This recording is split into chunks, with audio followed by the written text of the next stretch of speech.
ମା ମତେ ଭୋକ ଲାଗିଲାଣି କଣ ଟିଫିନ ଟେ ବନେଇ ଦଉନୁ। ठीक अच्छे गोटे बढ़िया नुआ आइटम गोटे बनईदेवी गोटे पोई पत्र गोटे नुआ प्रकार गोटे स्टाइल आज करवा पकुड़ी गोटे समस्त भल लगे मुझे छोट छोट कर काटी देछि अल्प से नबा कि बड़ गोटे पियाज काटिकी रखी टे अदा रसुण पेस्ट से कटा धनिया पत्र आ भूसंग पत्रटा टे अधिका देछि कहीं भूसंग पत्रटा देहपाई भल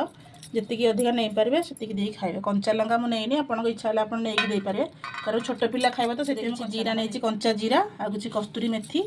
तापर स्वाद अनुसार पकेबे लुण अल्प टिके हलदी एतिकी पत्र मुझे नहीं गोटे बड़ चामच रे 2 चामच नहीं बेसन 2 चामच नहीं कॉर्नफ्लोर गुंड सब तक मिसेक काढ़ी सब एमती चकुटी देवे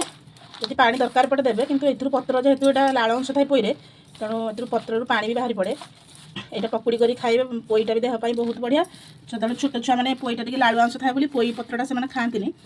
एमती भाव में करके पोई पत्रटा देहपाई भी भल छुआ भी जानीपारे जो पोई पत्र पिठाटा कि पकुड़ीटा होती तावार चाहिए सेकिकिना भी खाईपारे तेल छाणिकिना भी खाइबे तेणु जेहेतु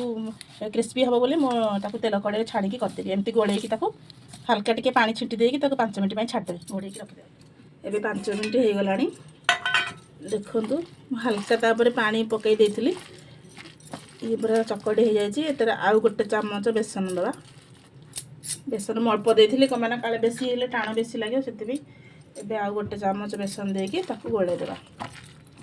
एबे हे जिवो मु आगुआ तेलटा गरम कर देकी बसि देइथिली बर्तमान तेल तती गलानी एबे हम पकुड़ी पकेया तेल में गरम करके रखी देती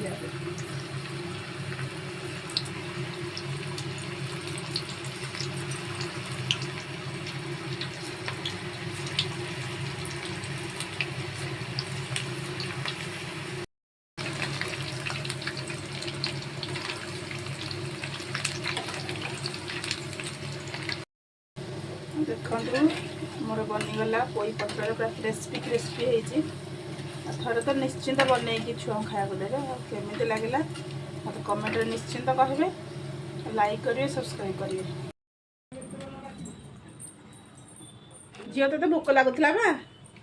नहीं तो बनई दे आड़ दे गोटे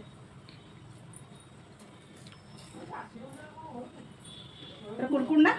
बढ़िया लगुच माँ एटा तो बहुत टेस्टी है बहुत क्रिस्पी है कोठे बनाई एटा जो पत्रटा तू खाऊ ना कोई पत्र मुझे ही बनई देछि बहुत टेस्टी लगुची आपण भी एहीपरी पोई पत्र पकुड़ी बनई की खातु कमेंट रे कहतु केमिति लागिला।